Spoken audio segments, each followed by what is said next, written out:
Yung aming blue. Kinakain siya ng buko. Ayan, kumakain yan siya ng buko mga guys.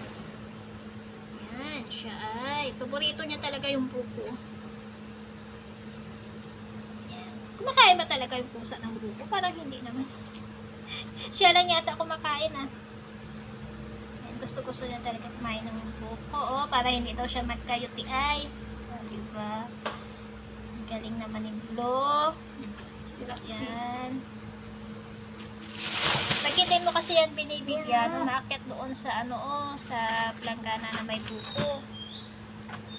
Siya ay nanggugulo doon. Baka mamaya matamaan pa siya. O, ubusin mo na yan.